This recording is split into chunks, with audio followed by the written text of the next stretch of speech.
আমরা যারা দাওয়াতি কাজ করি, দ্বীনের পথে মানুষকে আহ্বান করি, নামাজের কথা বলি, রোজার কথা বলি, দিন পালনের কথা বলি, তাদেরকে আমাদের বলার বিষয় কি একটাই, যে তোমরা দ্বীনের কথা মানো, ইসলামের কথা মানো, নামাজ পড়ো, রোজা রাখো।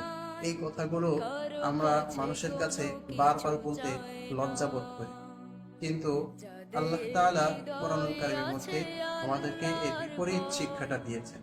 আল্লাহ তাআলা বারবার বোঝানোর গুরুত্বটা, বারবার দাওয়াত দেওয়ার গুরুত্বটা বোঝানোর জন্য মূসা আলাইহিস সালাতু ওয়াসালামের ঘটনাকে বারবার তিনি এনেছেন।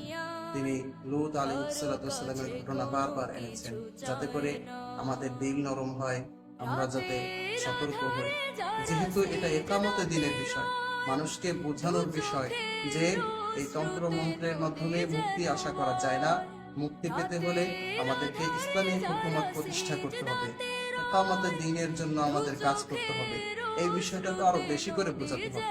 বিশেষ করে বর্তমানে যে পশ্চিমা আগ্রাসন চলছে, পশ্চিমা সংস্কৃতির আগ্রাসন চলছে, তারা রাজনৈতিকভাবে দেশের মধ্যে যে হস্তক্ষেপ করছে, আমাদের মুসলিম সমাজের মধ্যে, মুসলিম যুব সমাজের মধ্যে যেভাবে বস্তুবাদকে ছড়িয়ে দিয়েছে, যেভাবে আমাদের মুসলিম দেশের মধ্যে পুঁজিবাদকে ছড়িয়ে দিয়েছে, সেই দেশে তো একামতে দ্বীনের কথা একবার বললে মানুষ শুনবে না, দুইবার বললে মানুষ শুনবে না, বারবার বলতে হবে, বারবার বলতে হবে। যারা চেষ্টা করে তাদেরকে সাহায্য করা জরুরি, এই জিনিসটা তাদেরকে বোঝাতে হবে।